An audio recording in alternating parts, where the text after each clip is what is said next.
ইরানের গোপন ক্ষেপণাস্ত্র শহর এবং আরও যা যা আছে। যুক্তরাষ্ট্র ও ইসরায়েল গত শনিবার ইরানে যৌথ হামলা চালায়। এতে দেশটির সর্বোচ্চ নেতা আয়াতুল্লাহ আলী খামেনি ও কয়েকজন জ্যেষ্ঠ কর্মকর্তা নিহত হন। এরপরই দ্রুত পাল্টা জবাবের পথে হাঁটে তেহরান। ইরান জানায় তাদের প্রতিশোধমূলক হামলার লক্ষ্য ছিল ইসরায়েল এবং অঞ্চলে অবস্থিত যুক্তরাষ্ট্র সংযুক্ত সামরিক স্থাপনাগুলো, বিশেষ করে উপসাগরীয় যেসব দেশে মার্কিন বাহিনী রয়েছে সেগুলোও ছিল এই লক্ষ্য তালিকায়। এই প্রথম দফার পাল্টাপাল্টি হামলার পর এখন আঞ্চলিক রাজধানী ও বৈশ্বিক বাজারের সামনে মূল প্রশ্নটি স্পষ্ট হয়ে উঠেছে। এটি কি কেবল প্রতিশোধের চক্রেই সীমিত থাকবে, নাকি ইরানের ক্ষেপণাস্ত্র সক্ষমতা, মিত্রশক্তি এবং নৌপথ ও জ্বালানি অবকাঠামোর ওপর চাপ সৃষ্টি করে দীর্ঘমেয়াদী অভিযানে রূপ নেবে? এই প্রশ্নের কেন্দ্রে রয়েছে ইরানের ক্ষেপণাস্ত্র ভাণ্ডার এবং যুক্তরাষ্ট্র ও অন্যদের ক্ষতি করার জন্য তেহরানের হাতে থাকা অন্যান্য প্ল্যাটফর্ম ও কৌশলগত উপায়। কেন এবারের পরিস্থিতি ভিন্ন? এর আগে 2025 সালের জুনে যুক্তরাষ্ট্র ও ইসরায়েল যে 12 দিনের যুদ্ধ ইরানের বিরুদ্ধে চালিয়েছিল, তার সঙ্গে এবারের পরিস্থিতির পার্থক্য রয়েছে। খামেনির হত্যাকাণ্ড তেহরানকে বোঝাতে পেরেছে যে এটি ইসলামী প্রজাতন্ত্রের অস্তিত্বের লড়াই। তেহরানের বয়ান, প্রতিশোধে বিলম্ব বা সংযম দেখানো দুর্বলতা হিসেবে দেখা হতে পারে এবং ভবিষ্যৎ হামলার আমন্ত্রণ হিসেবে ব্যাখ্যা করা হতে পারে। গতকাল রোববার ইরানের প্রেসিডেন্ট মাসুদ পেজেকশিয়ান বলেন, খামেনি ও অন্যান্য জ্যেষ্ঠ কর্মকর্তাদের হত্যার প্রতিশোধ নেওয়া দেশের দায়িত্ব এবং বৈধ অধিকার, কিন্তু সেই প্রতিশোধ কিভাবে নিচ্ছে ইরান? ইরানের লড়াই ও বার্তা দেওয়ার পদ্ধতিতে ক্ষেপণাস্ত্র বাহিনী কেন্দ্রীয় ভূমিকা রাখে। প্রতিরক্ষা বিশ্লেষকদের মতে এটি মধ্যপ্রাচ্যের সবচেয়ে বড় ও বৈচিত্র্যময় ক্ষেপণাস্ত্র বাহিনী। এতে রয়েছে ব্যালিস্টিক ও ক্রুজ ক্ষেপণাস্ত্র। আধুনিক বিমান বাহিনী না থাকলেও এই সক্ষমতা তেহরানকে দূরপাল্লার আঘাত হানার সুযোগ দেয়। ইরানি কর্মকর্তারা ক্ষেপণাস্ত্র কর্মসূচিকে প্রতিরোধের মেরুদণ্ড হিসেবে তুলে ধরেন, কারণ তাদের বিমান বাহিনী মূলত পুরনো উড়োজাহাজের ওপর নির্ভরশীল। পশ্চিমা সরকারগুলোর দাবি, ইরানের ক্ষেপণাস্ত্র আঞ্চলিক অস্থিতিশীলতার কারণ এবং ভবিষ্যতে পারমাণবিক অস্ত্র বহনের মাধ্যম হিসেবে ব্যবহৃত হতে পারে। তেহরান এই অভিযোগ প্রত্যাখ্যান করেছে বারবার। ইরানের দূরপাল্লার ব্যালিস্টিক ক্ষেপণাস্ত্র 2000 থেকে 2500 কিলোমিটার পর্যন্ত যেতে পারে। অর্থাৎ এসব ক্ষেপণাস্ত্র ইসরায়েল উপসাগরীয় অঞ্চলে মার্কিন সংযুক্ত ঘাঁটি এবং বিস্তৃত আঞ্চলিক এলাকাকে আঘাত করতে সক্ষম। তবে ডোনাল্ড ট্রাম্প ও তার ঘনিষ্ঠদের দাবি সত্ত্বেও এসব ক্ষেপণাস্ত্র যুক্তরাষ্ট্রের মূল ভূখণ্ডে পৌঁছাতে পারে না। 150 থেকে 800 কিলোমিটার পাল্লার স্বল্প পাল্লার ব্যালিস্টিক ক্ষেপণাস্ত্র কাছাকাছি সামরিক লক্ষ্যবস্তু ও দ্রুত আঞ্চলিক হামলার জন্য তৈরি। এগুলোর মধ্যে রয়েছে ফতে সিরিজের বিভিন্ন সংস্করণ, জুলফিকার কিয়াম 1 এবং পুরনো সাহাব 1 ও সাহাব 2। সংকটময় পরিস্থিতিতে স্বল্প পাল্লা সুবিধা হয়ে উঠতে পারে। একসঙ্গে একাধিক ক্ষেপণাস্ত্র ছুড়ে আগাম সতর্কবার্তার সময় কমিয়ে দেওয়া যায়। এতে আগাম প্রতিরোধ কঠিন হয়। 2020 সালে জানুয়ারিতে ইরান এই কৌশল ব্যবহার করেছিল। যুক্তরাষ্ট্র দেশটির শীর্ষ জেনারেল কাশেম সোলাইমানিকে হত্যা করার পর ইরাকের আইন আল আসাদ বিমান ঘাঁটিতে ব্যালিস্টিক ক্ষেপণাস্ত্র হামলা চালায় তেহরান। এতে অবকাঠামোর ক্ষতি হয় এবং 100 জনের বেশি মার্কিন সেনা ট্রমাটিক ব্রেইন ইনজুরিতে আক্রান্ত হন। এতে প্রমাণ হয় যুক্তরাষ্ট্রের বিমান শক্তির সমকক্ষ না হয়েও ইরান বড় মূল্য চাপাতে পারে। স্বল্প পাল্লা যেখানে দ্রুত পাল্টা আঘাতের উপায়, সেখানে 1500 থেকে 2000 কিলোমিটার পাল্লার মধ্য পাল্লার ব্যালিস্টিক ক্ষেপণাস্ত্র প্রতিশোধকে আঞ্চলিক সমীকরণে রূপ দেয়।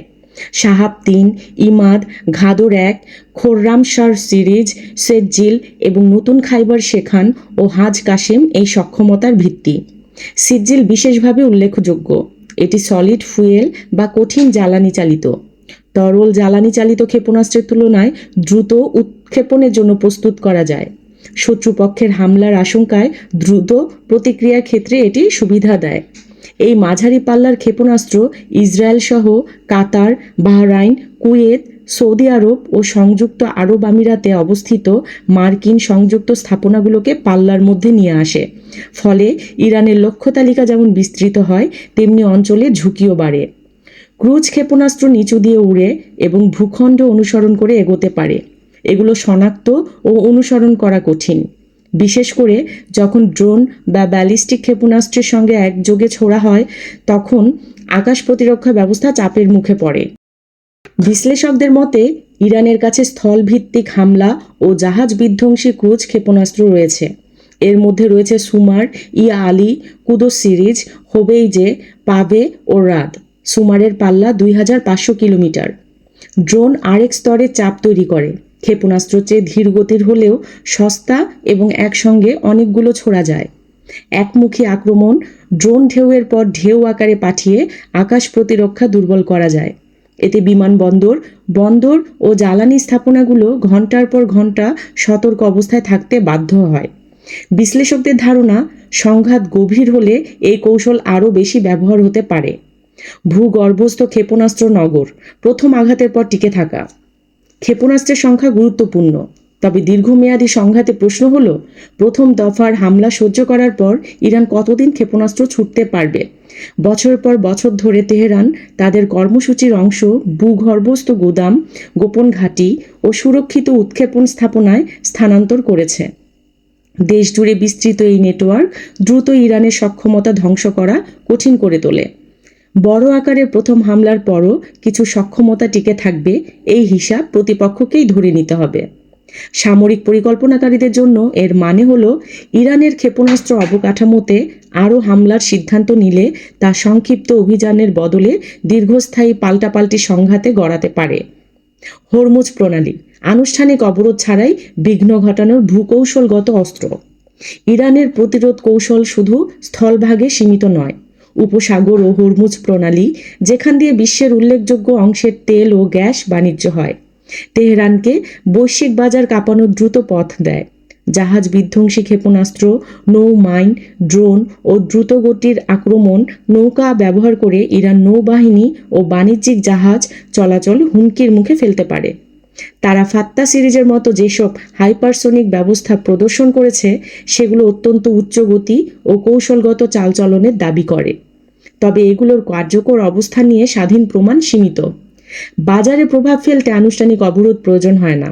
ইরানের বিপ্লবী গার্ড বাহিনী ও আইআরজিসির নামে পরিচিত রেডিও সতর্ক বার্তা প্রণালীর বাইরে ট্যাঙ্কারের অপেক্ষা এবং যুদ্ধ ঝুঁকি বিমার খরচ বৃদ্ধি ইতোমধ্যে জাহাজ চলাচল ও ভাড়া খরচে প্রভাব ফেলছে।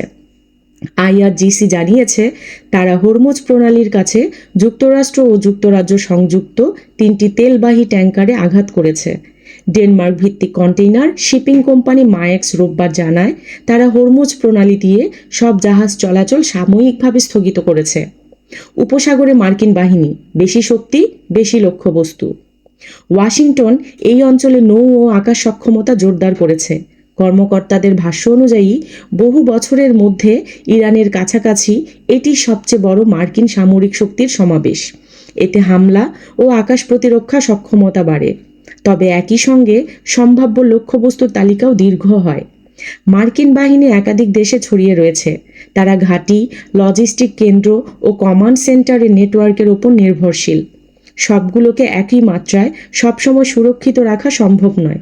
সামরিক বিশ্লেষকদের মতে ইরান কয়েকটি স্থানে প্রতিরক্ষা ভেদ করতে পারলে ওয়াশিংটনের রাজনৈতিক হিসাব বদলে যেতে পারে। আঞ্চলিক মিত্রদের ওপর চাপ বাড়তে পারে, সংঘাত সীমিত রাখার খরচও বেড়ে যেতে পারে। তেহরানের বার্তা, আর সীমিত যুদ্ধ নয়। ইরানি কর্মকর্তারা বহুদিন ধরে বলে আসছেন ইরানের মাটিতে যুক্তরাষ্ট্র বা ইসরায়েলের যে কোনো হামলাকে তারা বৃহত্তর যুদ্ধের সূচনা হিসেবে দেখবেন, সীমিত অভিযান হিসেবে নয়। খামেনির হত্যার পর সেই বার্তা আরও কঠোর হয়েছে। আইআরজিসি আরও প্রতিশোধের প্রতিশ্রুতি দিয়েছে। ইরান ইঙ্গিত দিয়েছে এটি একক নাটকীয় আঘাত নয়, বরং একটি অভিযান। ইসরায়েলের দিকে ধারাবাহিক উৎক্ষেপণ এবং একাধিক দেশে মার্কিন সংযুক্ত স্থাপনার কাছে হামলার দাবি ইরানি গণমাধ্যমে তুলে ধরা হচ্ছে। পাশাপাশি গুরুত্বপূর্ণ বাণিজ্য পথের আশপাশে পদক্ষেপের হুমকিও রয়েছে। সংঘাত আরও বিস্তৃত হতে পারে ইরান সমর্থিত গোষ্ঠীগুলোর মাধ্যমে। লেবাননের হিজবুল্লাহ ও ইয়েমেনের হুথিরা খামেনির হত্যাকাণ্ডের নিন্দা জানিয়েছে এবং তেহরানের সঙ্গে সংহতির ইঙ্গিত দিয়েছে। তথ্যসূত্র আল জাজিরা।